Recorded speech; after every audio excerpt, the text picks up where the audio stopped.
Good evening, everybody. Welcome to the AG meeting for USTSA, our annual general meeting. For those who haven't had a chance to see each other, I'm glad everybody's here. I can't list everybody that's on the on the call, but I know. So our president, Sarah Carley's here. Myself, the VP is here. Hold on. I don't see Devin yet, but I know he's supposed to be on the call. Let's see. Jeff Gay's on the call somewhere. Yep, I see him. Ken Gay's here, who is you're not just the FIS representative, you're kind of our head TD at the moment.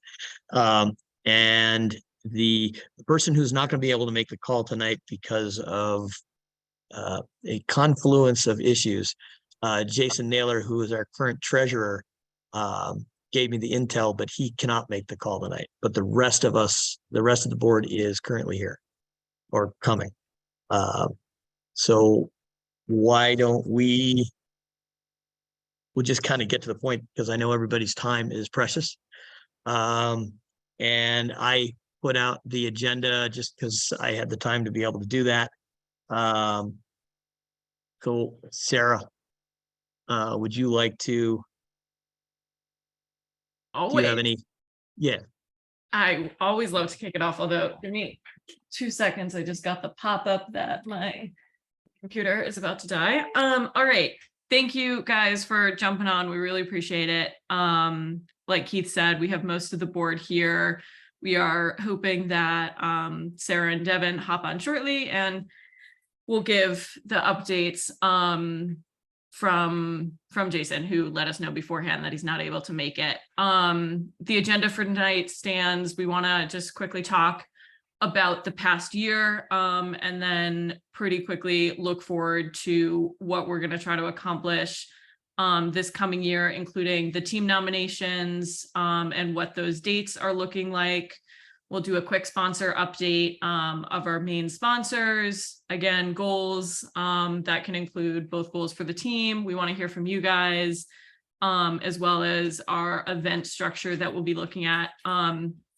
And then we want to close out the meeting by letting you guys know what board positions are up for vote, and putting out a vote on those. So I want to plant that seed now for anybody who wants to think about it for the next couple minutes. The positions that are up for vote are going to be president, possibly vice president, based on any position shifting that might happen, secretary, and the West Coast events organizer. As you guys know, we split to 2 event organizers, one for East Coast, one for West Coast. So Sarah Ellen is going to remain as the East Coast events director, but looking to have a new West Coast.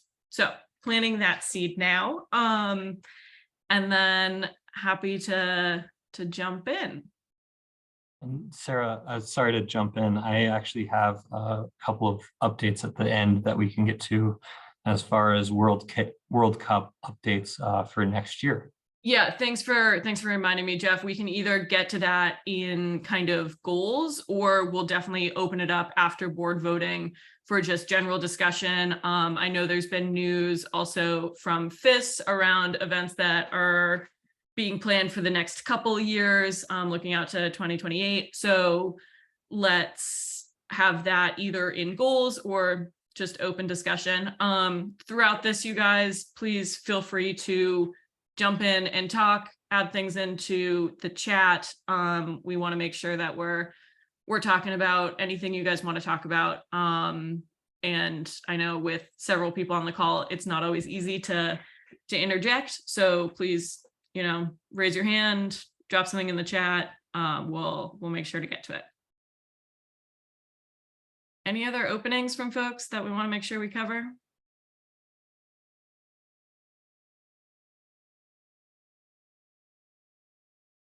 I'm admitting a few more people, so Awesome. Cool. Including Sarah. Sweet. Yay. So why don't I start with the less exciting highlights? Due to odd situations, we had to back out of nationals. And the primary reason behind that was if we can't have a clear, sustainable presence at nationals, it could actually do more harm than good. And so it was, I kind of took the lead on that one. It was with a heavy heart that I had to pull us out of nationals, because what I didn't want to do is I didn't want to make it harder for us to get nationals in the future. And it had the potential for being pretty hard on that one. And a lot of that had to do with the fact that without enough pre-registration, without enough warning, it's really hard for people from varying states to be able to get here in a timely manner. And so things didn't line up right, and we needed to back out. And what's nice is the people we backed out with were actually pretty appreciative. And, rather than risk our relationship with, in this case, Gunstock, what we did is we bolstered it for the following season. So we have a longer advertising time. And that was kind of the big one there.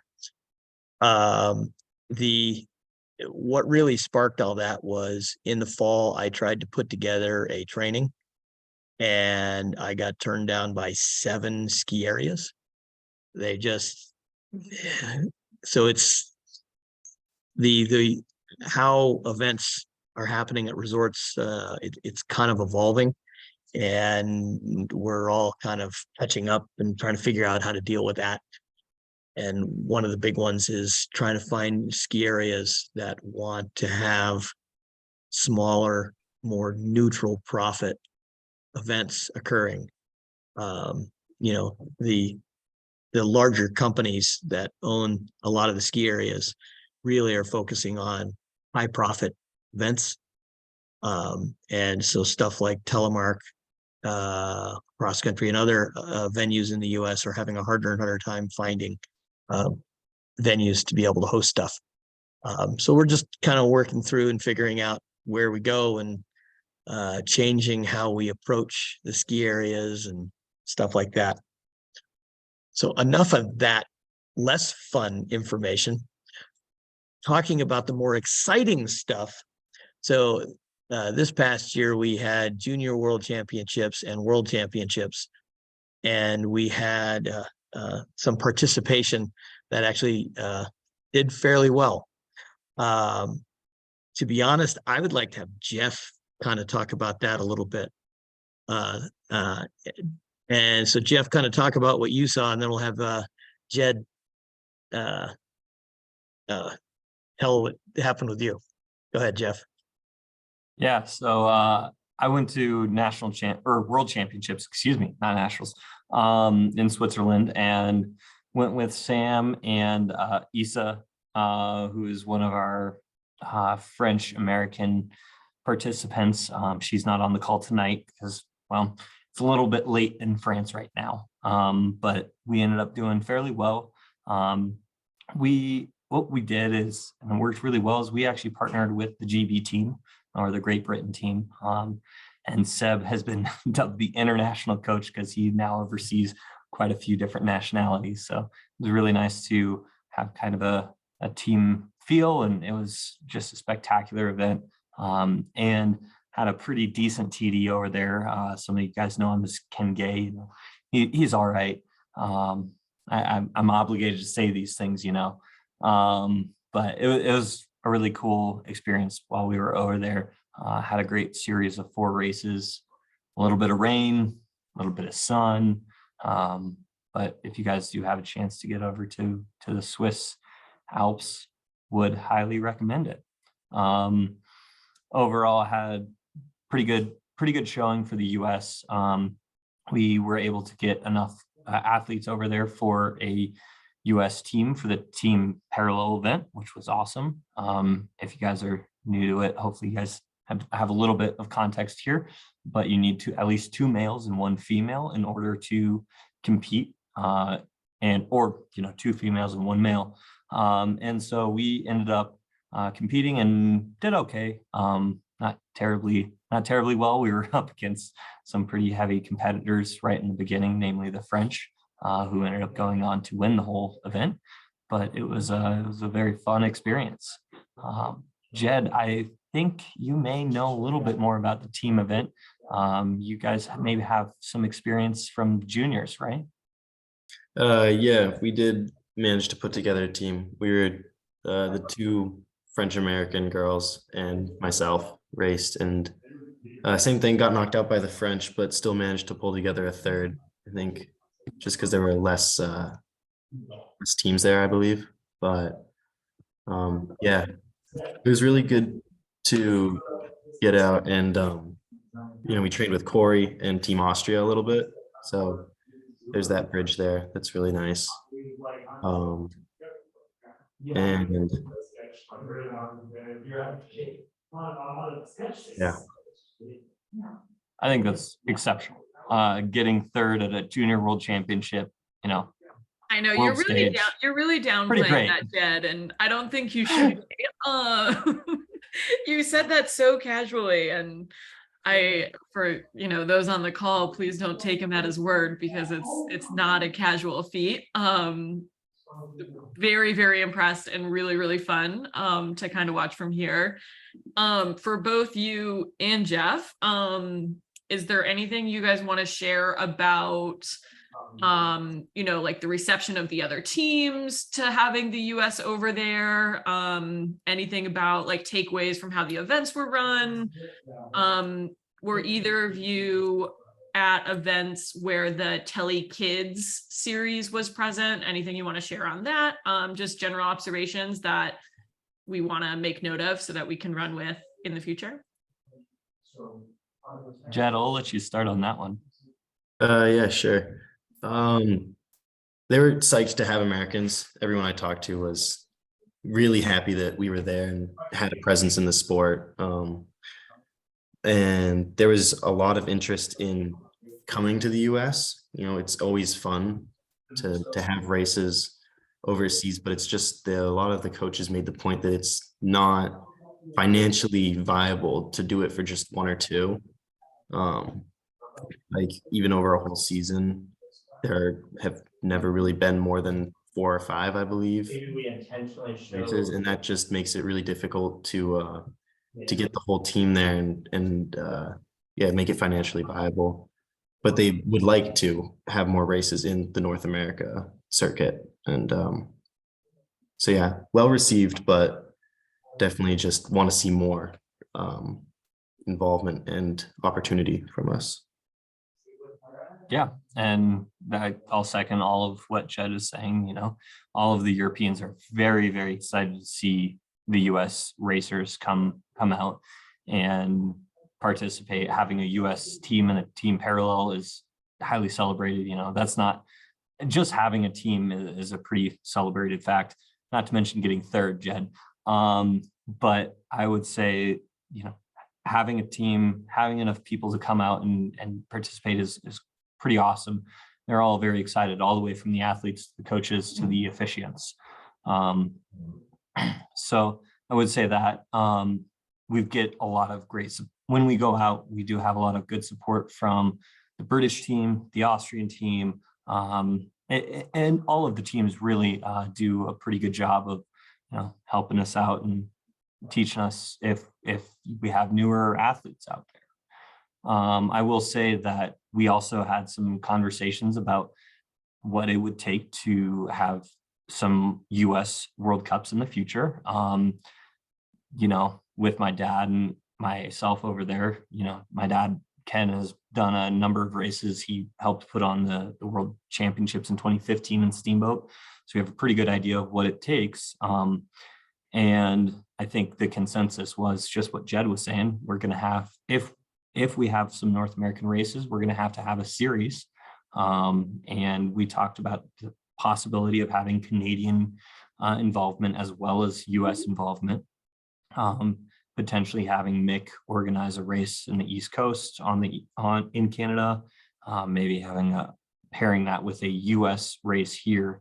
But what it boils down to, and for everyone on this call, it's helpful to know, is we can put on World Cups, but we're going to need commitments from the Europeans, and Dad, jump in if I miss one of these things, but we're going to have commitment from the athletes that we're going to have a sufficient number of athletes. The last World Cups that we put on didn't have a ton of European involvement, even though we had 2 back-to-back races. And so frankly, it was a struggle for us to get it put together. But I think we have some mountains that we could do in the future. And then the second would be some Canadian involvement, potentially organizing one of the 2 races, or maybe 3 if we had 3, but having Canadian support would be critical for us to enable World Cups in the future. But that's kind of been my key takeaways. I don't know, Dad, if you have others that you'd like to add. No, I think you and Jed have hit the nail on the head. Every time we travel, we get a lot of pressure. The core international tele group, they absolutely love coming to the US. And we started putting events on, and I think it was in 2010, and we did a World Cup every other year. And then in addition to that, as you mentioned, Jeff, in 15, we did the World Championships. Takes a huge amount of work. But the last ones we did in, I think it was 18, or in the New Hampshire area, we only had, I think there was 8 to 10 women European that came over, and we had, I think, 32 men. And you just need more numbers than that to make it financially viable.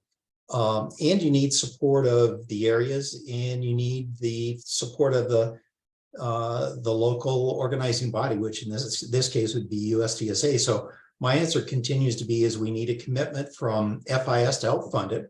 We need a commitment from the community that we would have the participants. But to Jeff's point, we've got to have the Canadians step up to do a second race, because we're, I think every time we've written checks to make this happen.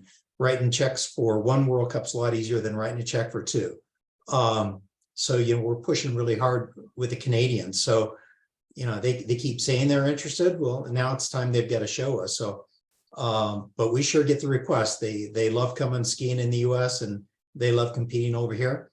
And they absolutely love having US athletes show up. They love, it gives more of an international flavor. There was, Jeff, correct me if I'm wrong, but I believe there was a couple of Canadians that were skiing with you guys as well, kind of the de facto said team. And then I also wanted to shout out credit to the Swiss organizers in Murin. They know how to run an event. And if a TD shows up and things aren't put together well, it's an awful lot of work. If it's put together relatively well, then your workload is reduced. And basically, I had a pretty easy week because those guys are good at what they do. Our chief of race was also the chief of race for the Vingen downhill right across the valley. He and his son, Tony, was our chief of course. Those guys are good. Stefan was kind of my point person, and he, the organizer, he had everything in line. So it was a great event. We sure had fun. Gorgeous. If you ever get a chance to get to Murin, take advantage of it, go see it. It was spectacular. So it was a great week. Yeah. Sarah, one of the things that you had mentioned was the Tele Kids stuff. I was going to include that in some of the FIS, the broader FIS future facing updates that I'll do, and maybe we can get to that in the goals. Sounds good. Anything else folks want? Oh, sorry, Jed, were you about to say something? Yeah, I just remembered. So we had some iffy weather and snow conditions at Kravich, and in one of the coaches' meetings, they were talking about just moving all the races to Murin for the Junior Worlds. And Seb actually had to jump in and remind them that there were people, like pretty much just me, but that, people wouldn't be there. I wouldn't be there to make it up, and I would have made this trip for nothing. So I do feel like the over there were kind of like an afterthought, and not in a bad way. It's just because we haven't been as involved, and but we're just clearly not in their usual line of thinking, I guess, is what I'm trying to say. So just keeping open any relations, like we have Corey over there now, and just keeping open all the lines of communications. Yeah, thanks, Jeff. And just keep open the line of communications, and that will help, get team involvement, I think, and commitments from the other teams.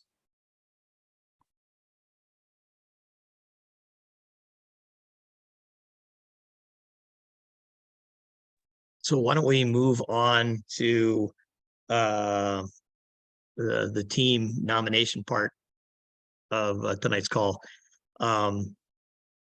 I kind of took the lead. I know Sarah's been just a little busy, but so I got a chance to send out the nomination letters to all of the 4 teams. If by chance anyone did not receive their invitation, definitely feel free to reach out to us. I know on the Masters call through finances, I kind of tweaked the numbers just a tiny little bit. I made the World Cup team, I lowered theirs $10, so the whole thing is 400 total. It was just kind of a weird thing in my head. But the Masters team, the contract, there's an error. Because we're not going to need uniforms. We don't need to purchase uniforms for Masters teams. Because I have a bunch on that I'm waiting for. So we made the dues for Masters $100, not the $200. So it's the not the dues. The contract fee is 100, and the dues are still 60. But other than that, everything's right. The plan is to try to have everybody's contract filled out by the end of the month on 30th. Nothing super deep there. So Keith, just to clarify for everybody on the call, by the end of the month, which of are you expecting all of the things? There are like 5 checklist items. You want all of those things by the end of the month: contract, racer profile, and the 2 payments? That is the hope. If you Okay. can get me all of the stuff by the end of the month, or for whatever reason, reach out so we have the ability to figure out stuff for you. I say that because I know, for instance, Jason Naylor, he's now working. I call them duck tours, but that's not what he's doing. He's a boat captain now instead of a flight attendant. And so there's no laptop on a boat that you're going to use, otherwise it's going to get wet. Small boat, by the way. So sometimes he doesn't get a chance. So if you don't get a chance to get to your technology, if you're in school, that's not an excuse. You have time. But for the adults who have life that gets in the way, I totally get it. Which is kind of why I gave us, oh God, what is it, 12 days roughly to be able to get the contracts filled out. What's nice is I have them going to me this time. I can receive them in any form you send them, as long as I can eventually read them. You want to wad it up into a paper and do airmail, that's fine. But get them to us so we can figure it out. The important part that I need to read is the insurance. So the insurance card. That's actually probably the most important one in case we need it when we're racing. But other than that, anyone else have any thoughts on that, World? I just want to say that it's really important to get your contract in, because this was part of trying to plan events, was being able to tell Mountains how many people we have on the team. So please get that in, because if we don't know who is on the team, and again, if you have someone who's interested, or if someone was forgotten, like, speak up. we want to have everyone included that wants to be on the team. So numbers matter. So please get those back to us as soon as you can. That actually, thank you very much for that, Sarah. That actually segues into the sponsorship thing. Without a clear list of who wants to be on the team, who is on the team, there is no way to approach sponsors with any viable information. And I don't, okay, now on to, we'll go right into the sponsorship thing. So Carbon technically is still one of our primary sponsors, and we'll keep running with them, even though they, as a sponsor, really, they're just allowing us to be purchasing through their team membership, which usually is 150 or more. So that part's good. Some of the challenges is 22 design is in flux, and I don't know what they're going to look like coming into this fall. What it really boils down to is the challenge we're having with sponsors is if we do not put stuff on social media, the sponsors can't see it, and they don't perceive value. We all want stuff, but it's the give and take. We don't get stuff if we don't give them anything. And one of the biggest issues 22 Design had was we haven't produced any usable stuff for them. There's no tangible thing for them to look at and say, "This, I'm glad we're sponsoring these people." And it's like I will say, having the team members over at the World Cup is definitely a huge help if they post. And the biggest challenge we have is as athletes, the sponsors, whether it's US Ski Team, whether it's any other part of your life, you skip the personal aspect of it. Sponsors, companies track everything. And, that's both kind of a scary thought, but what it is, whether you're posting directly about their product or you're just online doing some stuff, they track it all. And that's how they're perceiving value. That's where their marketing dollars are going. And, the best way to get sponsors is to show that we give them $2 for every $1 that is. And, I have the fun aspect of actually tracking a lot of this, and very few people, and now I'm really talking about the 16 and older, anybody on the national team and above. Juniors, I want to really stress that it's towards, the parents need to kind of manage that a little bit because, but there's other things we can do. But if we do not have social media presence, we have no tools to show the sponsors that we have value. And it's like, okay, so there's some things potentially coming down the pipeline, which we'll talk about next.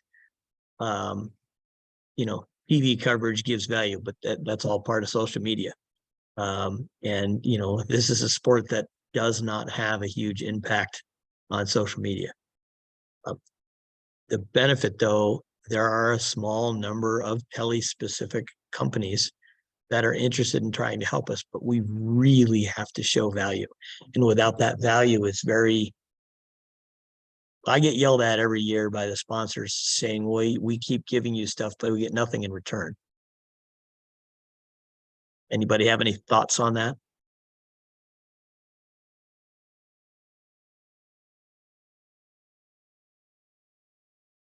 Gonna go with a Because no. we're really on that gonna one. need to step up. A lot of us have various types of social media presence, but we really need to, and I very much include myself in this, push more to try to make sure that we are posting links, posting whatever pictures, anything that we can, just to keep those hashtags rolling, to keep the numbers churning.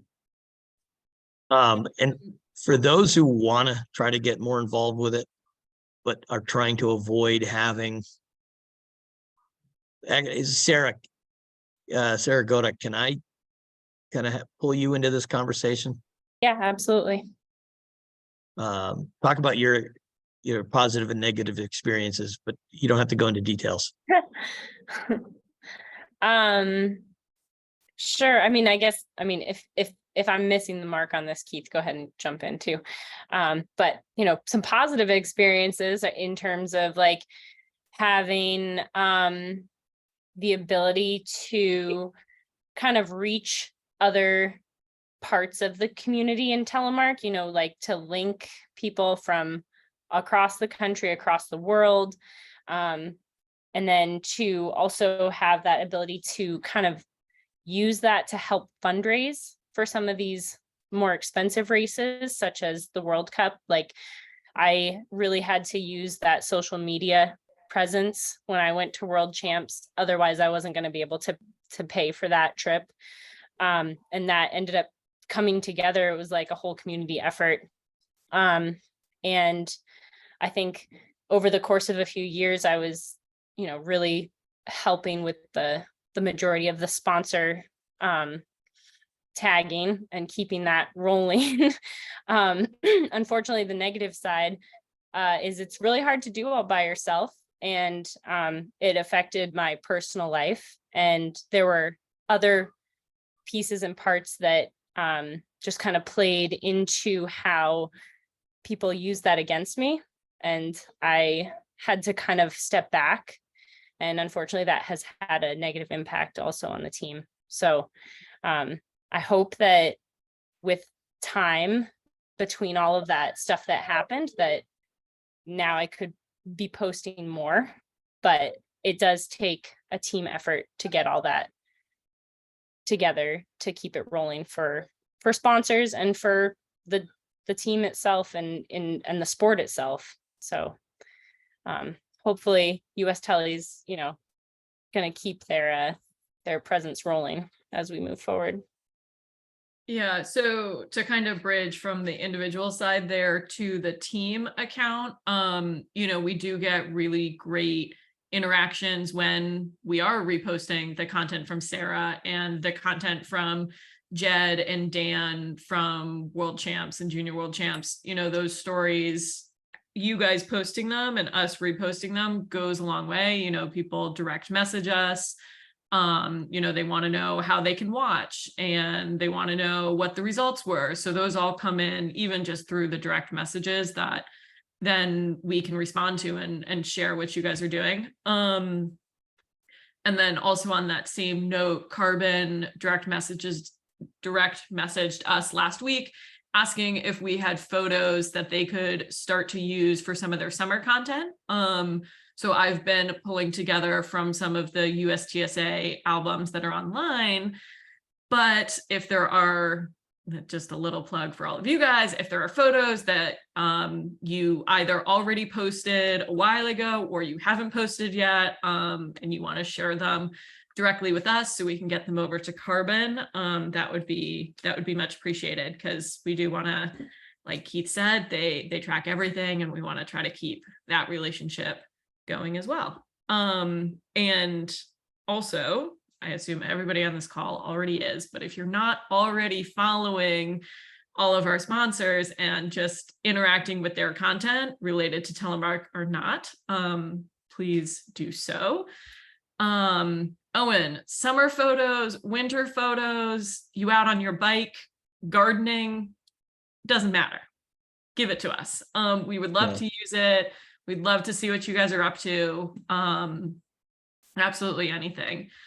I know, Keith, you covered Carbon and 22. I will quickly cover -33. They are still psyched with all of the content that we post. Again, they're another one that they interact with everything that we post or reshare from you guys. So please continue to be tagging them. And they're another brand that, you could very feasibly be tagging over the summer too.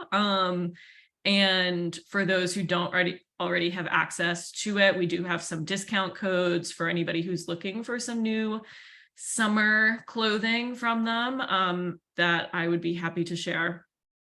That again can go a long way to them being able to tag them and keep that relationship rolling. I know the big one is one of the nice things about the social media is the tracking software they use is very open. You know, they're not looking for they'll ask you for specific content occasionally, but they're just looking for you being involved. You know, it used to be you have to travel the country and go to shows with the sponsors, but now social media is helping a ton. And when it comes to you know, hashtagging or tagging any of the sponsors, it's not something you have to do. It's an occasional tag. Their software it tracks it either way. And you know, like Carbon's been pestering me for the team roster for the last 3 weeks, and so I'm holding off trying to give it to him as soon as I can. But you know, because what they do is they take our roster and they punch it in the software, and as we post, you know, sometimes you highlight something, so you tag them. But you know, just being involved occasionally, you know, the World Cup team really, if you're going to be on the World Cup team, you really need to start thinking about fairly regularly every week. The national team, the B team, you know, occasionally during the week. Juniors strictly up to you and your parents, and that interaction. That way you can figure it out. And if there's content that the junior team wants to post but doesn't want to connect the junior to the post, you can send it to one of the board members and we'll get it on there for you. It's kind of just an overall general post.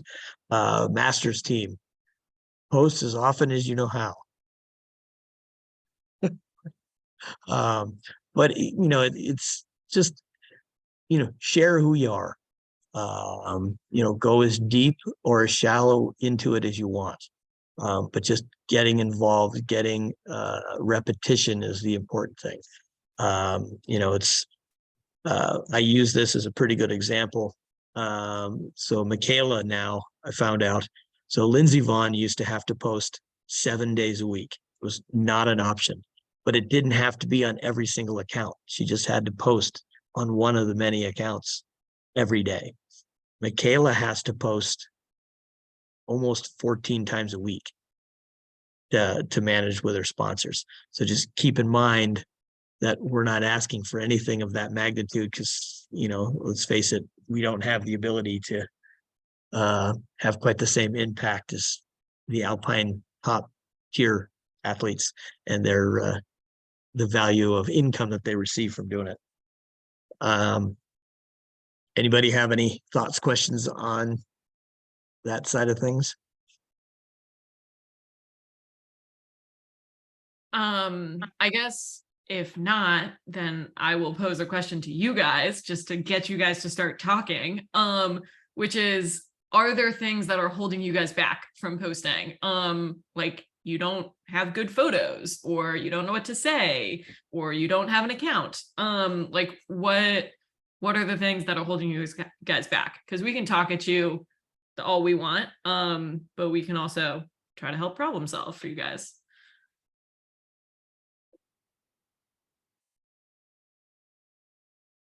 I'll say for me, it's because I never feel like I have good photos. Either I just don't have them taken, you know, I'm often out by myself, or I just never feel like not any of them are very good. Which probably something that I can just get over. But yeah, anything from you guys? Yeah, I totally agree, Sarah. It's hard to get people to take pictures and not be like, hey, can you take a picture of me? Like, that's awkward, but it works. Farley, I can't believe you're saying that, because I always feel like you have amazing photos and like you're constantly out adventuring, doing everything, skiing, biking. So I love your content. Oh, well, thank you. So what's really nice is, yes, if you have a really neat photo, summer, winter, in between season, great, that makes for very easy content.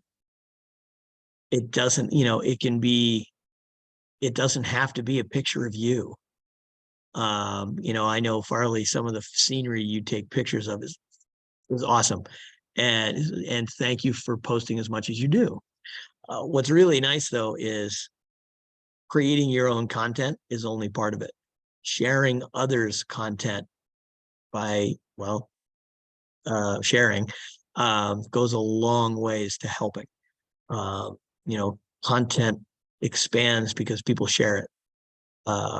And more importantly, like events, sharing event data is huge, because it's amazing what kind of volume of people we can reach when, for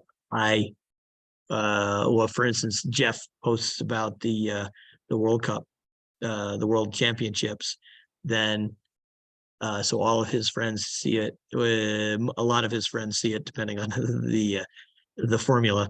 Then I share it, and then all of those people see it, and so forth and so on. And the more people share the stuff, you're still getting content moved. Sometimes it's not about sharing just your stuff, it's sharing other, it's posting your stuff as well as sharing others. Yeah, I also wonder, sometimes I just forget, and honestly, I check my email and I wonder if we just start an email thread of social media, everyone dumps their pictures in there. I don't know if there's already that out there, but I forget a lot of the time. People are pretty busy with things, so I don't know if that would be helpful. Yeah, you can always send stuff. We're hopefully going to be starting to repost or post new stuff too on US Telemark. But like Keith said, resharing stuff, even if it's like the teammate stuff or the sponsor stuff, resharing, retagging. I know it sounds kind of annoying, but retagging is not a bad thing. It can help us. Also, there was a social media kind of call to arms a few years ago. Remember when they were trying to get the Olympic Committee to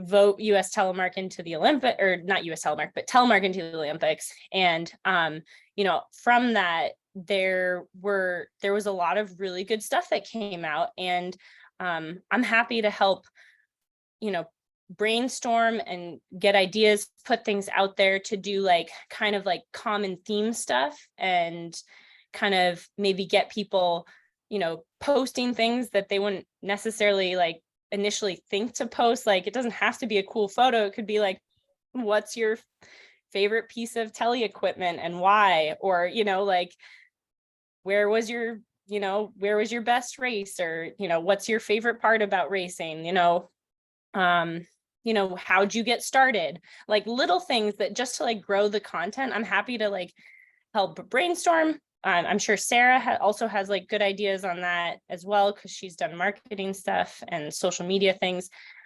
Keith obviously has to post a lot with his national team stuff. So there's always ways that we can help promote each other and kind of, I guess, cheer each other on to get this going. So thoughts on that? I don't know. Would people be interested in that? Yeah, that sounds great, Sarah. Yeah, I think some kind of guidance like that would be useful for a lot of us who are clueless on what gives value to the sponsors. I would absolutely attend a Sarah Ellen Godak social media boot camp. Happy to help. And and to be honest, when we're in the ski season, when we have events on the list and upgoing, definitely we need to start kind of pushing.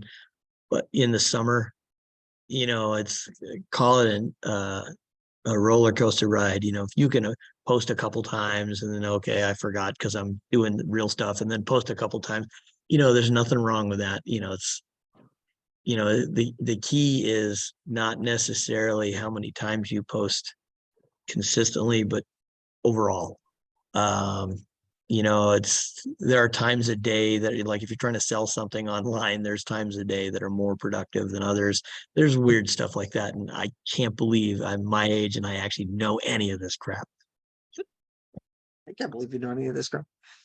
Well, a lot of it's come from spending hours on the phone with Carbon and having him the last 3 years in a row, basically rip me a new one because of lack of team participation.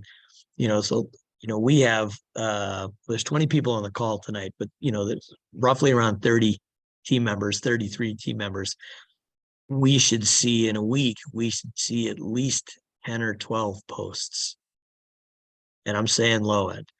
It's like, but we go weeks with crickets, and it makes it really hard. And that was one of the reasons, like, we couldn't get the ball rolling with nationals. I couldn't, due to the issues last year, I couldn't figure out how many team members we actually had. And it's really hard to go, okay, I don't even know how many team members we have. How do I tell the sponsors? How do I tell the events, hey, how many team members are coming? It's like, I don't know how to answer that. Which is why there's been a big push for advertising. Go ahead. Yeah, for me, the issue is I don't even know who the current sponsors are. I went to the USTSA website looking for them, and I saw the site hadn't been updated in like 4 years, and I don't know if I can trust the list that's on there. Yeah. That is one of the big changes that Jason and I are in the process of working through. But to help, right now, our sponsors are Carbon. That's the uniform company. We have Minus 33, which is, I think they're just like under layers, but it's Merino wool. Sarah, is wool products. And then we have 22 Design, that's the binding company. We have what we call it Crispy, but it's actually Telemark Down, which is a retailer that does an East Coast tour. They do 18 weekends of demos. And so they actually, they're totally on board with this. We don't have any issues with them at all. Who am I missing? Do we still have Saucer Wax and the Rescue People? I don't know about Saucer. Jeff hasn't had the energy to go try to talk to him. It revolves heavy drinking. I don't have the And liver the to do Rescue that. People? Global Rescue Global Rescue? can be an individual sponsor if we reach out to them, to my knowledge.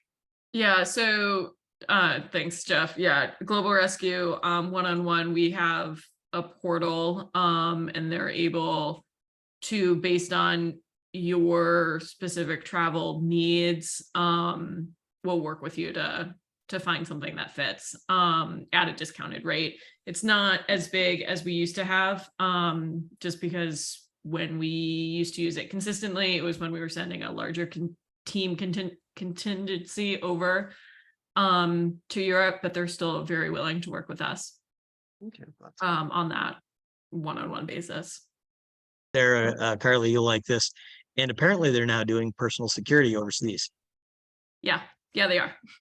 Okay. Then we have help me, what's the name of the website, Sarah Carly? Company that managed our website, CX. Nope. CWX.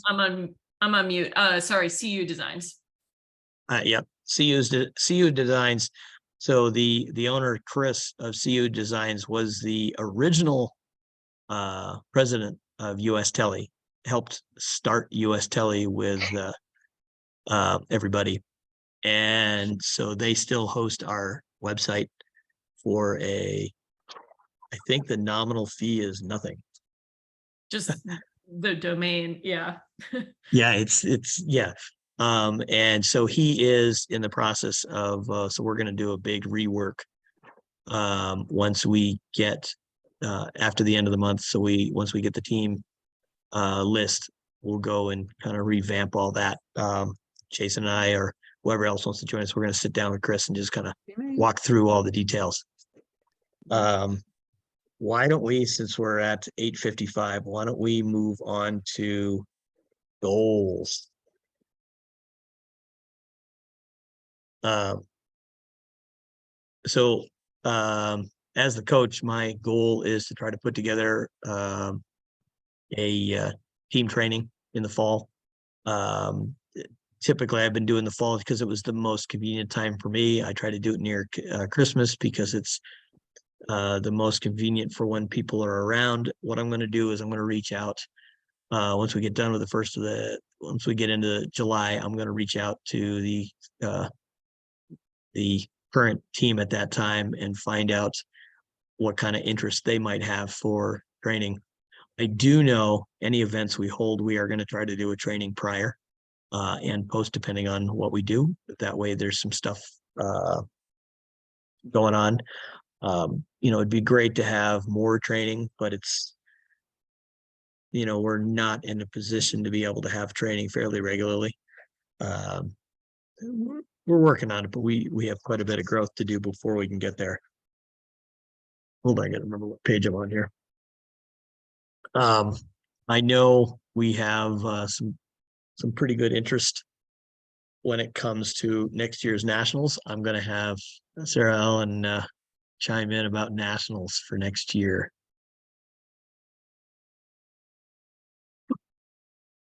I was giving dog treats out, so they were quiet. Nationals is going to be the week right after vacation weeks are over. Gunstock is still 100% willing to have us. They are obviously not like most mountains. It's really hard for them to give us a hill space on a Saturday or a Sunday. Unfortunately, this is kind of what we're looking at across the board with most mountains, especially the ones I have connections with. And so it would be a training on Monday and then a 3 days of racing after that. So if you're looking on the calendar, it would be March 4th for training, and then 5th, 6th, and 7th for racing of 2024.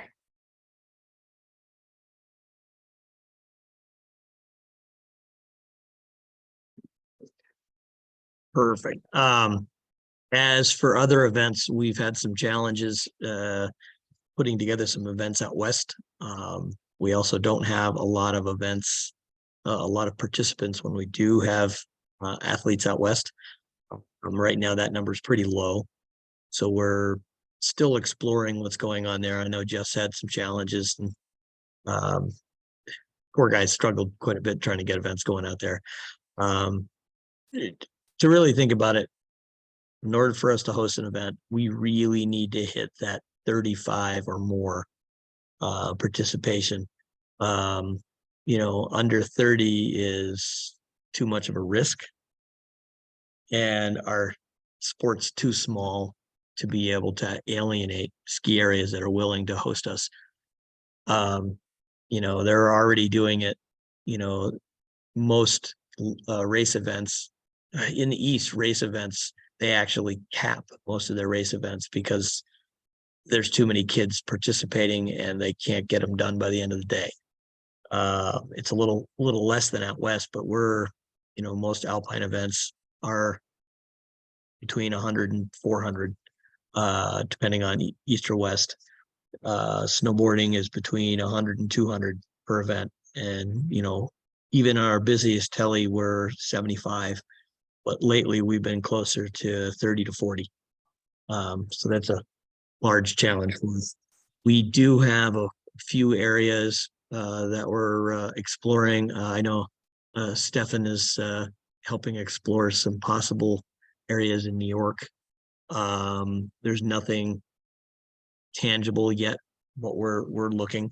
The easy one is, as always, the weekend after President's Day in February is the Kari Anderson Telemark Festival. That is pretty much a main staple. The challenge is that we'll never be on a course where we can get it sanctioned. And even if we fudge the numbers are so off that it's not worth trying to tackle. So it's just a fun way to help promote the sport. But you won't get fist points out of it. So I know the Canadians want to come down for that, but it just, for them, there's only personal value. There's no long-term value for them to come down, and there's only a handful of them. Their team is 1/10 the size of ours. And last year they had 4. So the other big thing is, I can't even remember the dates on it. Somebody can help me. There is some talk of a international, someone help me, I don't remember. Are you talking about the FIS games, the FIS Winter Games? Yes. Got it. I'm happy to take that, but if Ken is still on the line, he might have more insights. But for those of you who haven't heard, FIS announced their version of kind of like a winter sports games set for, I think, correct me if I'm wrong, 2028, that will showcase all of the FIS winter sports. So that includes telemark, Nordic cross, Nordic combined, like absolutely everything. They're kind of versions of a World Cup crossed with an Olympics for all things FIS. The timeline for that is that they are accepting nominations for hosting through this fall, with the decision coming the following year in 2024, leaving 4 years for that host country to ramp up before 2028. Those are the details that I have, plus or minus the paperwork side of it. Jeff, Ken, anything that you guys know that you want to add? No, sir, like you I'll go said. first. Yeah, like you said, it's scheduled out in 28, and there's really no details right now. So you've covered everything that I'm aware of. Jeff, do you have anything to add? Not much. Yep, 28, and it will include all of the FIS disciplines, including all the ski jumping disciplines and telemark, and some of the more kind of, if you go to FIS's website, you can drop the other category down, so you can see some of those other sports that will also be included in there as well, regardless of if they're an Olympic sport or not. It will include all of the Olympic sports. FIS is, to my knowledge, going to be promoting this quite heavily. Social media will be a heavy focus for them. The person leading the social media for this endeavor will be a guy named Sam, and really great guy. If you haven't met him, if you're over on the World Cup circuit, you probably will meet him. There may be a camera between you and him when you meet him. He always has a camera. He's always doing something with a photo, and he's really excellent at what he does. But what he's asking is, he is asking for a lot of the nations to already start posting. So if we have a theme here, it's probably social media, which, if you know that I'm talking about social media, it's probably important because I'm the worst one of them with social media. You've got Keith laughing, Sarah laughing, the other Sarah laughing. So yeah, it's important.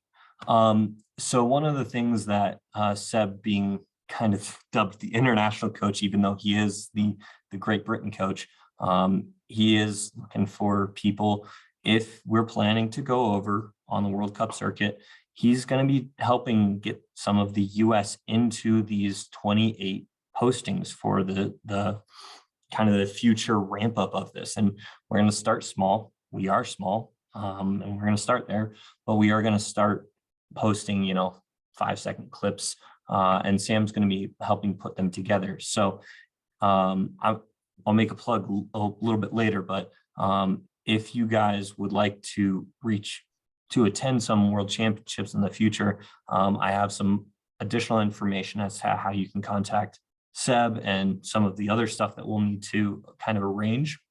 But that's one of the things that we hopefully can try to promote, and that Seb will be looking for. I would just add one more thing in terms of the FIS games, is that they're hoping to do every 4 years. So it's going to be a non-Olympic year and a non-world championship year. So those are the world championships are on a 2-year rotation, Olympics on a 4. So that leaves 1 year on a 4-year rotation that's free. And that's when the FIS games will be.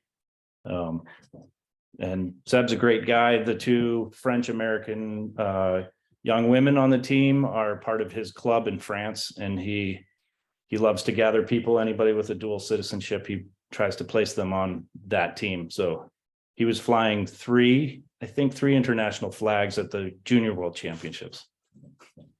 Yeah, I think he ended up with 4 at the World Championships as well. But yeah, exactly. And yeah, he's a great guy. So.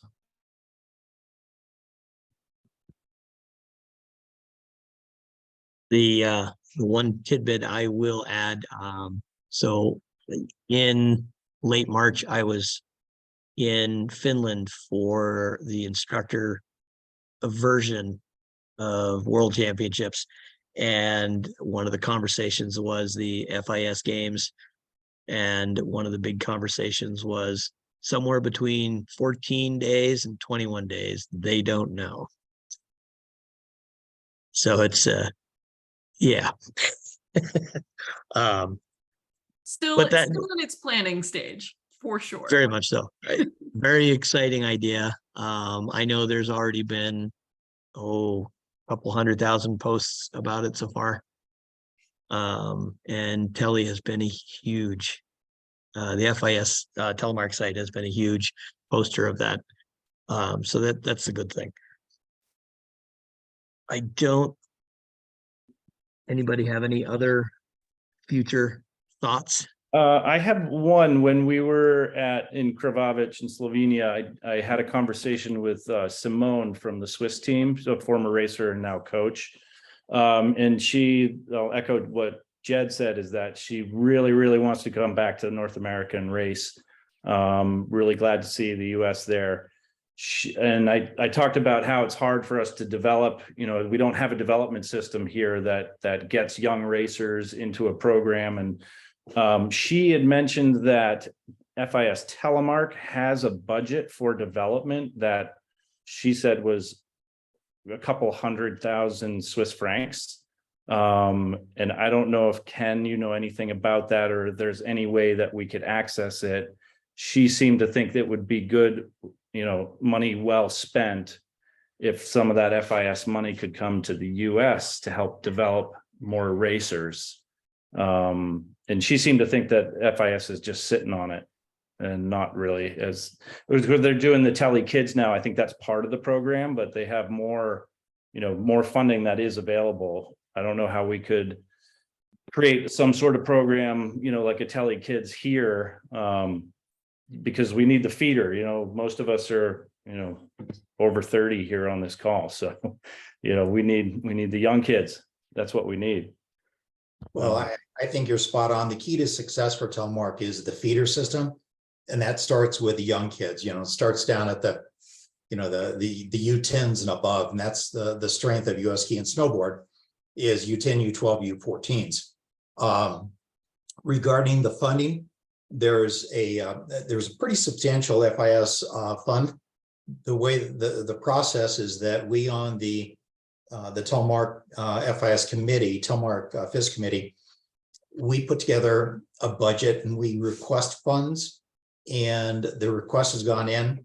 And if you guys remember the very first year that we held the World Championships here in Steamboat, they submitted and we received funding to live stream the first World Championship was in Steamboat, and FIS basically paid for all of that the live stream here. So the request goes in, they review it, and then it goes through the FIS Telemark subcommittee. And this year it was put in. They have asked for additional explanations on stuff like the FIS Kids program, and that's not just for US, that's for everybody. And I don't think it's going to get funded this year. So to Simone's point, there's a lot of money out there.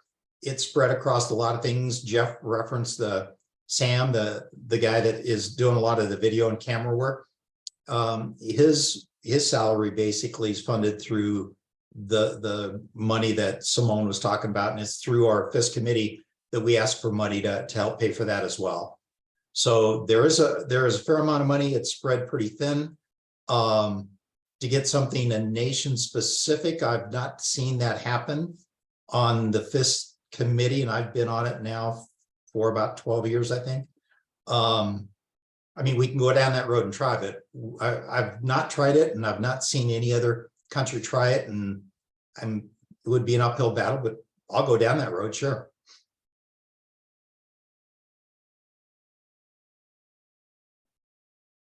I also like to say, I started racing for my college's Alpine team, and I got one run-in on telemarks before I was disqualified, but everyone loved it. A lot of people were really interested in it. So there is a lot of interest, and I feel like a lot of people just don't know about it.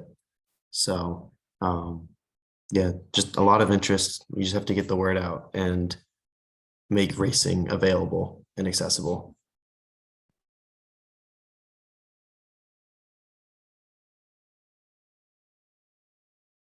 When it comes to the accessibility, one of the biggest things that we can do is entice friends to come to events.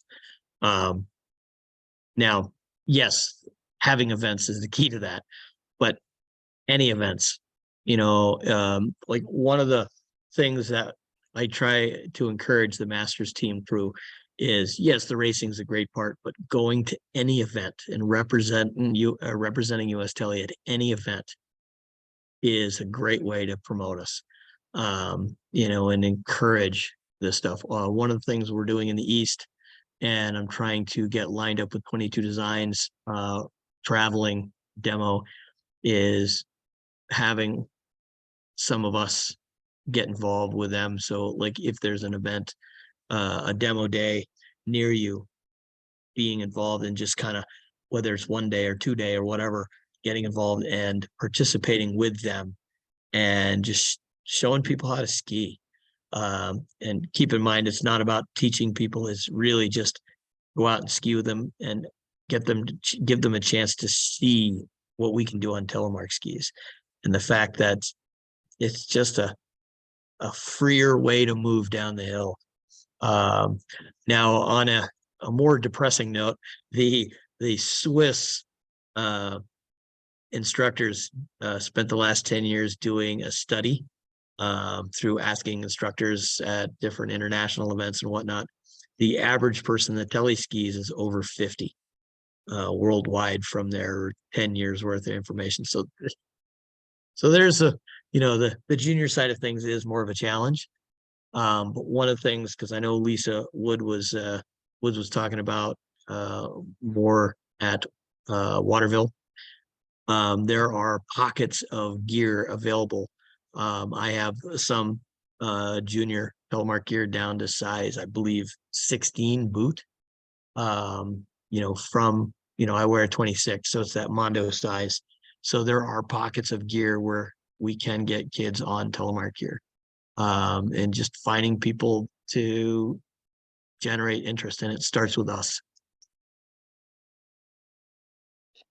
A challenge to getting people out there is gear. And so if anybody has gear floating around or can get to an event at Kari Fest We were fortunate enough to have not only Telemark down there with their demo van, but Bromley has a very good rental fleet. There are very few mountains that actually stock a good solid rental fleet. But we were getting a lot of people excited into lessons.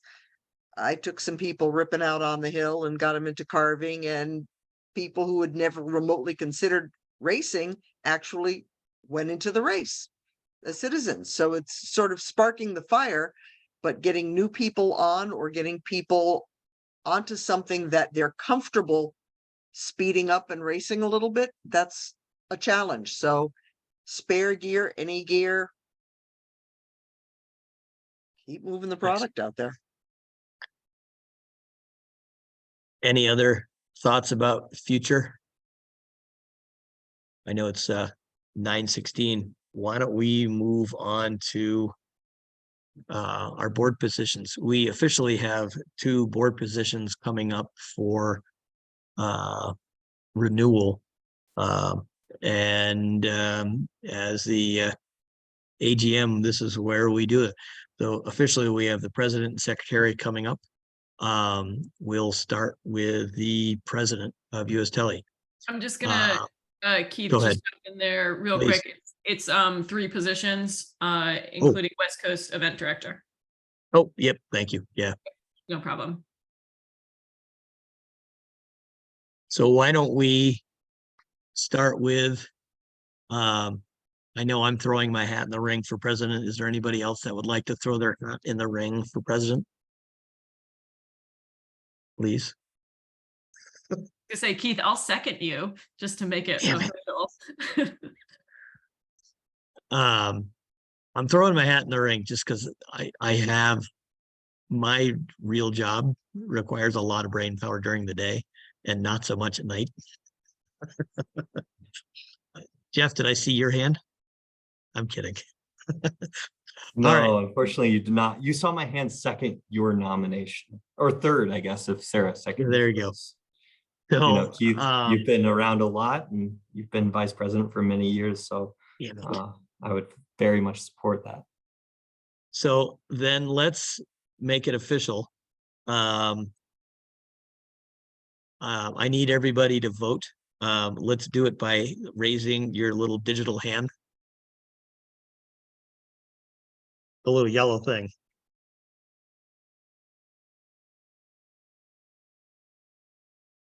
Four, five. Jed is clapping, so we'll take it. All right. Does sending a heart eyes emoji count as a yes? That'll work. We'll take it, Jeff. All right. I'm gonna just we're far enough along. I'm just gonna take the vote out there. Yep, I'm gonna All say right. that the ayes have it. Love Keith, it. welcome back to the board. Damn it. Now, so the whole point of me putting up the VP position is because I knew I was putting my hat in the ring. So that then puts the vice president position open. And damn it, I'm now president. Is there anybody that would like to be the vice president? Think of it as more of a support role. Anyone? I see Sarah got her hand up still. Could we throw her? Marie Schneider does too, so I am thinking that she now wants to make the board position official. I'm just kidding, Marie. I'm just thoroughly any thrilled that Marie's here.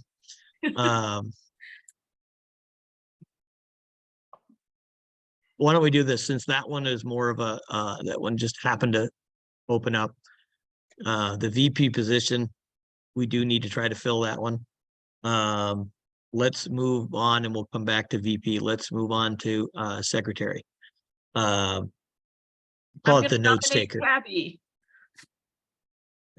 I'll second that. Excellent. Now, just in case, I did reach out to Devin to see if he wanted it again, but I didn't hear back from him. So, yeah. So, anyone else for secretary? These are the positions we actually have to have. Let's see. And I'm going to speak up here. I was secretary a couple of terms ago, so I'll speak a little bit more about the roles rather than just generic note taker. So part of the roles of secretary are that we have these annual, or not annual, they're getting further and further apart, but we do have some board meetings that that everyone does have to attend. We ask that if you're a board member, you do try to attend them. The main role of the secretary is to record these meetings, either electronically, like Keith did earlier tonight, which is a very easy task to do. Or you can take some physical notes, so you can type them out or handwrite them too. And then send out kind of, hey, here's where the recording is, or here's where the notes are. And then in addition, you can type out just some of the key action items, which are generally a couple out of every meeting, nothing extraneous, maybe 2 or 3 bullet points. So it's really a good way to get into the board if you guys haven't been in the board or are interested in kind of seeing a little bit more behind the scenes. So it's a really good way to kind of get your feet wet and see what it's all about and see what the additional work is, and just kind of see what it is without having to do a ton of extra tasks. You get to assign them. It's kind of fun. There's my pitch for secretary. All right, that being said, does anybody else want to throw their hat in the ring in addition to Tabby? Tabby, I didn't actually hear you speak up. Are you looking to do it? She's in. Yes, Okay. Yeah. he did officially throw her hat in the ring. Mhm. Got it. And I have another option, but let's do this first. All right, why don't we take the vote? So some sort of yellow or happy emoji for yes for Tabby. Whoa. Hold on. All right, Come I'm on. gonna say that the ayes have it. Yes, they do. Welcome to the board. Thank you. Yay. Yay. Anyone else's screens bounce around as everybody votes? Yes. Well, it does every time you say something, so it does that. All right. The last position up is the last original position up is going to be West Coast Events Director for Jeff. Yep. And I will not be running again this year. Been a part of Telemark for many years, but I'm going to take more of a support auxiliary role. So if anyone, whoever does step into this role, I'm definitely here to help and here to lend advice, my contacts, and my support at any races that you may have. But I will be stepping down from the official position as the Western Events Director. Sounds good. And that, for folks, that also includes our very well-established relationship with Eldora. Jeff and Ken are both great liaisons for them. So they'll both be on support for you with that relationship.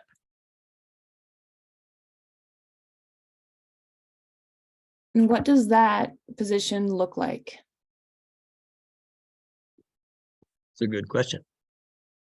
So in general, and Sarah Godak knows a fair bit about the Eastern side as well. But what it generally entails is trying to organize, ideally, one training event or event, meaning a weekend or a week or some get together where we're training and giving each other feedback.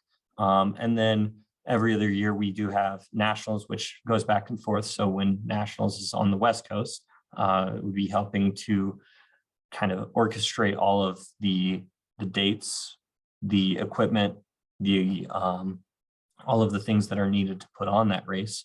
And then ideally organizing a couple of other races each year on the West Coast, whether that's in Colorado, it could be in California, Montana, something in the Rocky Mountains or the Cascade Sierra Nevada range. So when you say organizing event, let's focus on the race side of it. That includes the initial mountain outreach and the coordination with the appropriate person at the mountain, whether it's a contact in the race department, somebody from the GM's department, whatever the case may be. Each mountain is different, to first get approval for the event and then picking a date. And then after that, it's going through kind of the checklist of events. So figuring out what program we'll be running, you know, what kind of event, sprint, classic, getting registration set up, establishing the fees. And there are different kind of payment processes with the mountain. Sometimes we pay per head, sometimes we pay a full event fee. So talking that over with the mountain to get that established and the signature signed.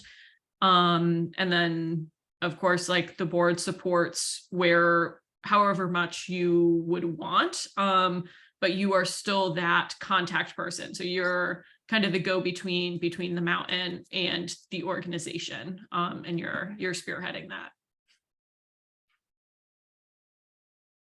And to take it just a little bit further, since I do so many alpine events, at least in the Rocky region, I could be, and I have been, and I would continue to be kind of not a point person, but the facilitator. Be careful, Keith. Facilitator of introducing whoever takes on this role, and help coordinate everything from, you know, what we're expecting from the race departments and how it would work, but the day-to-day, you know, the detail stuff, Jeff was handling all of that. So I'd kind of turn that back over to whoever takes on this position.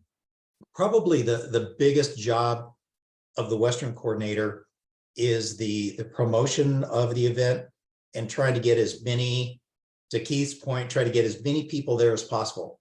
You know, that golden number of 30 to 35 is critical.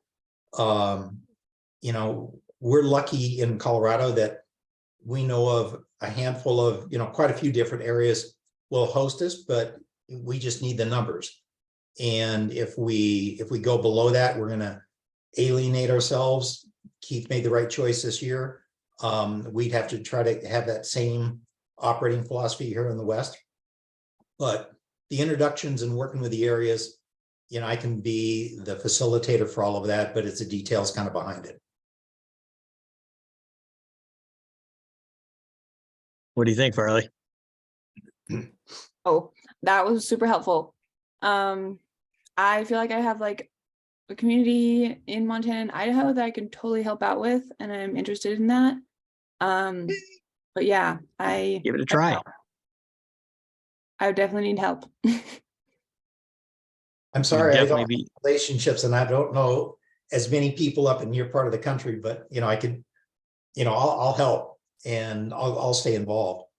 But Awesome. Yeah. Yeah. If you want to take it on. So Yeah, I feel like I And- know like quite a few non-race telemark people up here, and like getting together like a fun community race, honestly, I feel like would be pretty easy with numbers that we have up here. Yep. But yeah, I'm just haven't done anything like that. So Now I've been pretty lucky with what I've been doing the last couple of years.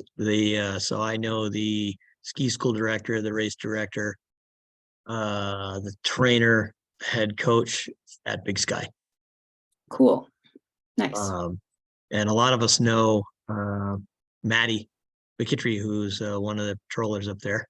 She's Yeah. still gangbusters up there. So yeah, we would all be willing to help. So on that note, I would like to nominate Farley as West Coast I'll Events second that. organizer. Second.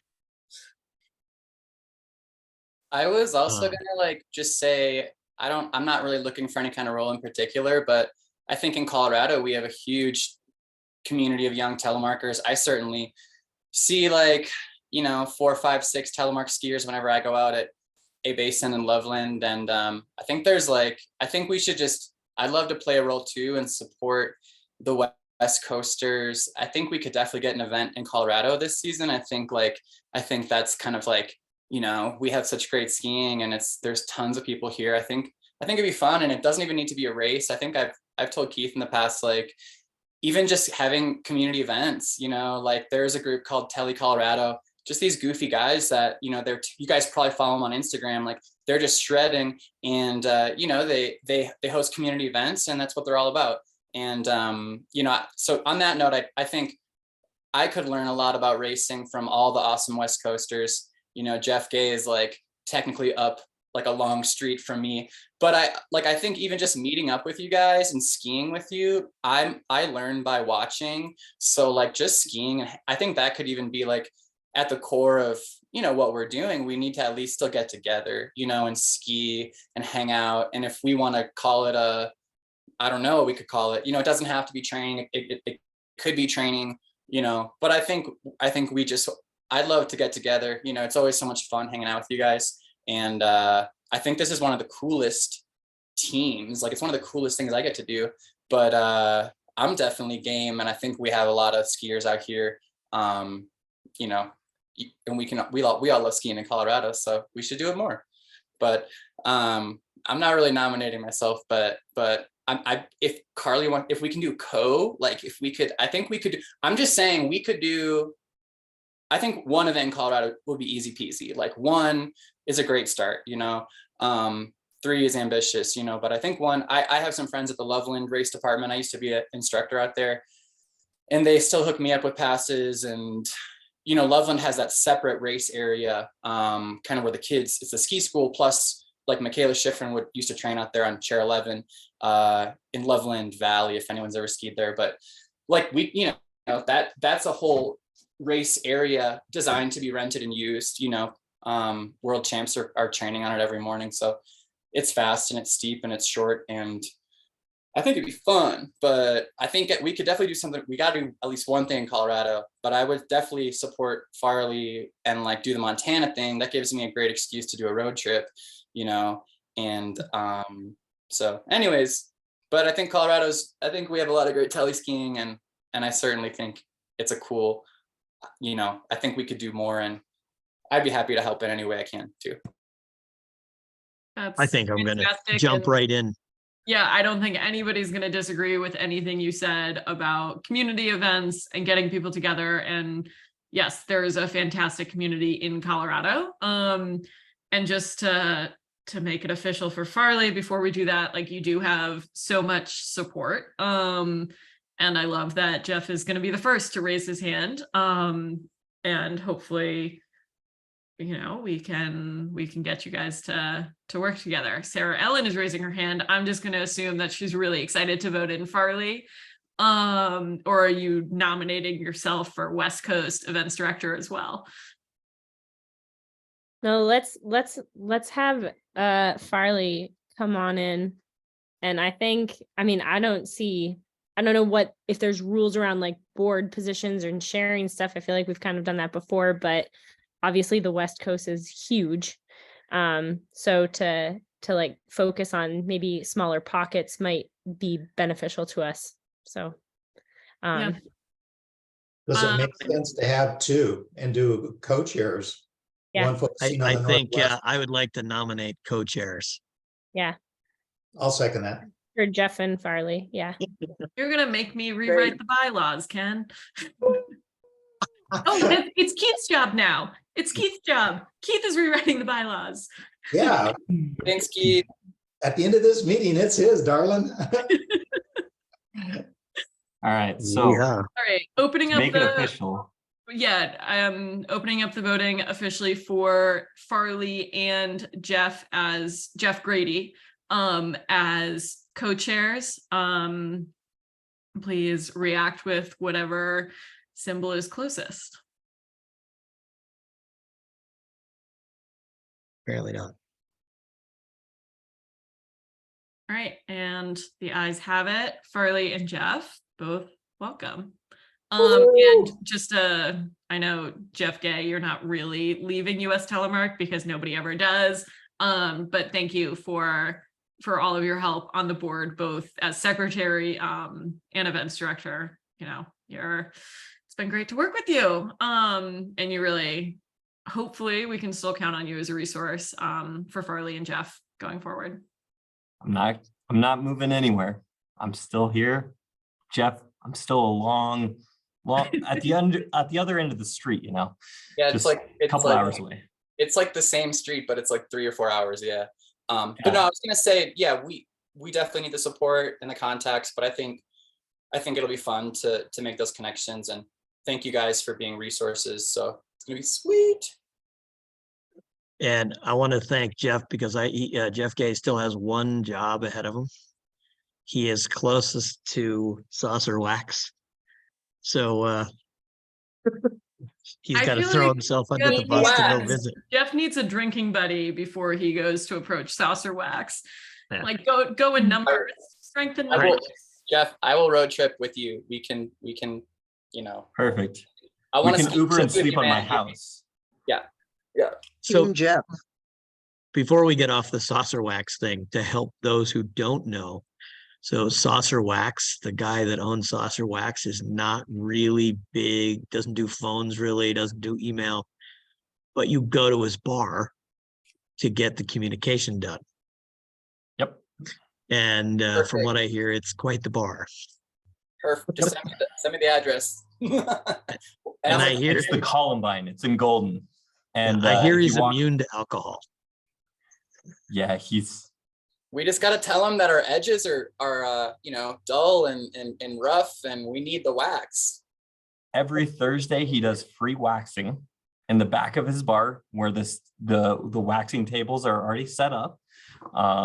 So yeah, I will help with build that relationship. Jeff, come on up and we'll have a pint or 8 with Golden's a heck Chris. of a lot. Golden's like an hour from where I am, so I think I'll just Perfect. You'll need a cot. So Sarah, Carly, and I were chatting a little bit in the chat, and I'm going to try this. I would like to nominate Sarah Carly for VP. It would be great to have her as backup as I transition into president. What do you think, Sarah? I can't wait to work with you, Keith, unless anybody is thinking that they really want to join the board. Officially, I will second that. We do need to officially vote, so if you can vote again, if you for Sarah Carly as VP.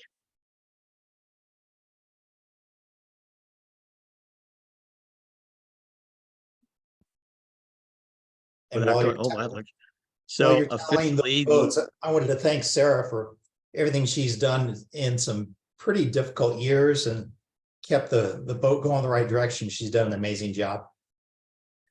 Thank you. and officially the ayes have it. Okay. And Sarah thought she was getting out of it.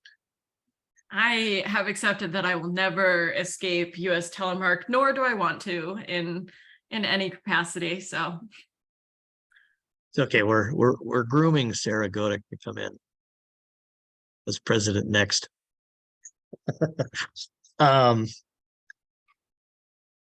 I think we're wrapping near the end. I'm not sure if we have any other business. Is there any other business of any sort that anybody might have? This is Yeah. kind of, oh, Go sorry. ahead, Carly. No, go ahead. Go ahead. This is kind of like a backtrack to what we kind of talked about, but I was interested in like a November camp. If anyone else is interested, I've done that with other Alpine teams in the past. And it really helps to get just like, how do you slide on these sticks again, like early season? If anyone else is interested in going to another Alpine camp with me or getting together a Telemark camp. I'm really good at going to Alpine camps. So So- is there a location that you particularly Location, where? November? Yeah. Big Sky stuff I've done, Panorama up in Canada, kind of closer to me over here. But yeah, if anyone has any other ideas, I'll be living on the East Coast for October and part of November this year. So That is great to know. Where are you going to be? That's a sidetrack, but where are you gonna be? Montreal, Where are you gonna be? Quebec, Montreal. Well, that's technically East Coast. Yeah. All When does right. Monsanto start blowing? That's a great kind of seed to plant, Farley, and also something that we can send out to the folks that aren't on the call here. Definitely a little bit more of a difficult time frame for anybody who's still in school. But would love to, if you know of viable options, would love to present it to folks.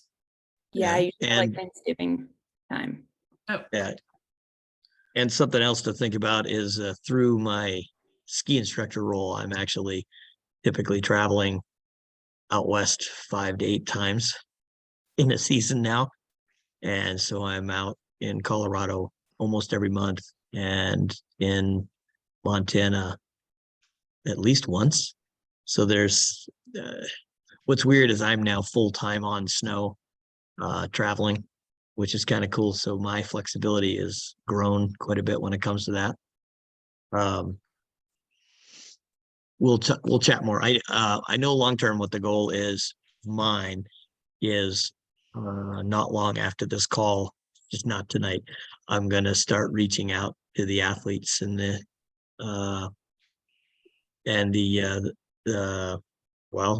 USTSA members, and we need to start building that database up again. It kind of got a little fuzzy. COVID kind of made things a little fuzzy and transition from one software to another. We've gotten things. We need to rebuild our members list, and this is where Tabby is going to be quite helpful, looking for a better software than Constant Contact, which we only use about 10% of that software. But finding better software to help us be able to keep up with managing our communication with everybody on the team. Yeah, and that's my main goal, is to improve communication. I would like to try to, once we get the team, once we move past 30th, I want to be able to get the team on a Zoom call. And the idea is maybe give, instead of one team option, maybe do a couple calls. So you can come to all of them or one of them, but just kind of that way we can start. How can I help you, as the now president, but as the coach, how can I help you grow your goal? How can I help you achieve your goals for this coming season? And I know one of the options may be during the day, because we do have Alyssa and Elizabeth, who are the French US athletes. And I don't know the exact time, but I think it's 3 a.m. right now there. That roughly about, yeah. And so I've chatted through WhatsApp with both of them, and they're like, no. But that's one of the reasons I'm recording this. We do have a YouTube, well, I put together a YouTube channel a few years ago, and I've been putting our board calls on there to make it pretty easy for everybody to access. And I'll be doing that again once this call is over. Depending on how long it is, sometimes it takes a little while to download at this size. But anybody have any thoughts? Yeah, I have a couple of additional items. This is pertinent to it. You guys are going to have to check your emails and check your team nominations. But anyone that has been nominated to either the World Cup team or the national team or the development team.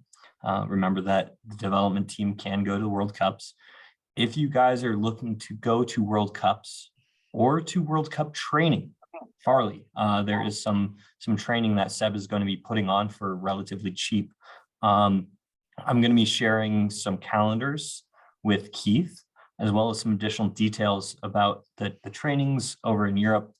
Unfortunately, they are over in Europe, so it's kind of it is a plane flight away. But we are going to be trying to get involved with that as well. And I do have some additional information. And I'll be sharing that with Keith so that he can disseminate for the rest of the team. In addition to that, anyone that is looking to race in any FIS races next year, this is kind of important because sometimes nationals is a FIS race, although we probably won't enforce this, but they may show up, you never know. But we are starting to see people take a stronger stance on eliminating fluorocarbons from all waxes. So if you guys are not familiar with this, probably don't have to worry about it. But if you guys have raced in the past and have used fluorocarbons, FIS is rolling out cleaning techniques. So they're asking everyone to do hot waxes on their bases, as well as cleaning all of their equipment and tools, scrapers, etc. And if you do travel to Europe, Seb does have some requests that, hey, leave the brushes at home, leave anything that hasn't been cleaned at home, and he'll help provide some of the equipment that we're not bringing, but that is going to be something that they are going to be looking for and being a lot more strict on in the World Cup circuit, both in the Alpine and then also probably filtering down to the Telemark World Cup as well. So they can tell if even a little bit of trace, and that's a problem. And there's got to be some threshold where they can tell it, whether it's egregious use or not, right?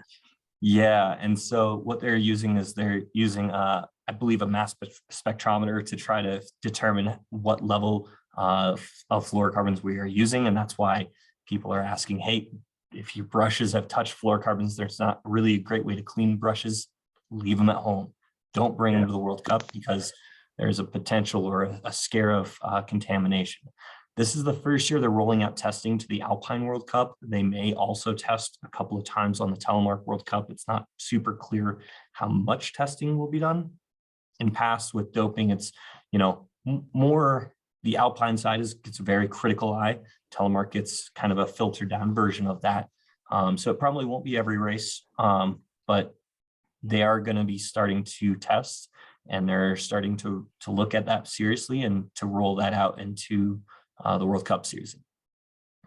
On that particular note, when I went to Finland, the TSA in Finland confiscated any wax that had fluorocarbon in it. They actually had tests, and this was not FIS, this was the country. So they're like, you come in there, they check your suitcases for waxes, and they were taking them. Now, granted, they knew it was a big ski event, so. And to be honest, if your brushes aren't in really good shape, it's probably time for new ones anyways. Yep. And as part of USTSA, we do have expert voice. I believe that Swix is on there. We probably have some Toco there. I'm not super up to date with what exactly brands we have on expert voice versus what we don't. But there are some opportunities to potentially get some discounted equipment through some of our sponsors as well. Sarah shared a link in the chat.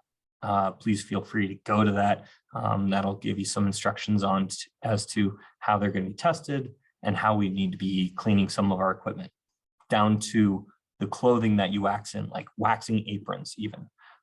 Because if a fluorocarbon wax shaving from 3 years ago gets on your ski and it gets caught up in the testing, well, it could throw a whole bunch of your stuff off. If your wax shaving gets on someone else's ski, it could throw their ski off.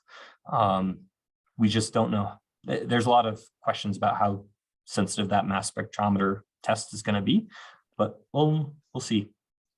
Kind of learn a little bit more through as the year goes. Yeah, I work in environmental remediation, and PFAS is like the big thing right now. And it's everywhere, and it cross contaminates everything. And yeah, I hope they figure out a good way to deal with it, because it's going to show up everywhere. Yep.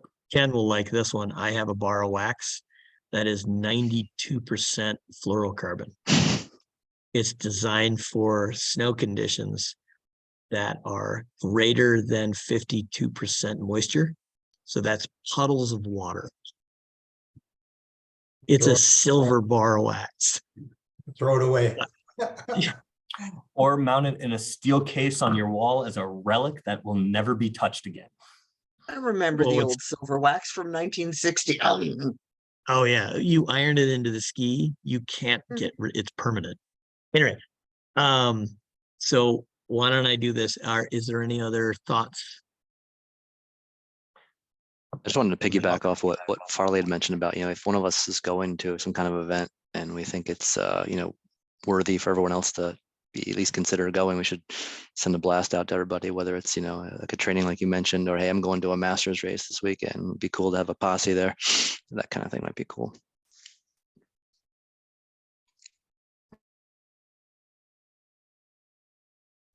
I go to USSA Masters races, and everyone there is like just they think telly is the coolest thing, and maybe we can get some converts. I don't know, but That's where it comes from.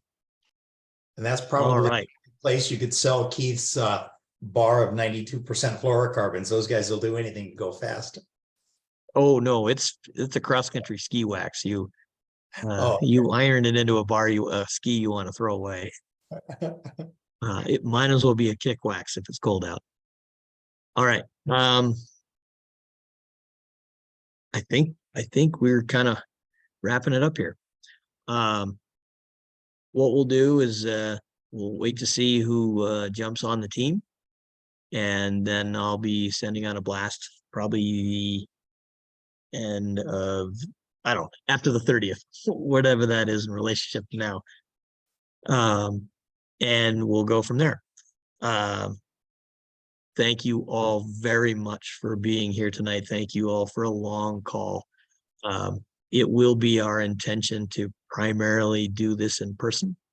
But you know, extraordinary times.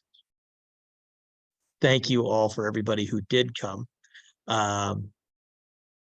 And yeah, anybody else? Nope, just gonna echo, thank you all for being here. Excited to get this season underway a little quicker than in years past.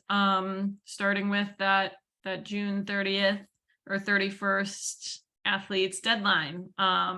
So set a calendar reminder, text your teammate friends, just remind them. And we'll get started after that. Cool. All right, I'm going to stop recording.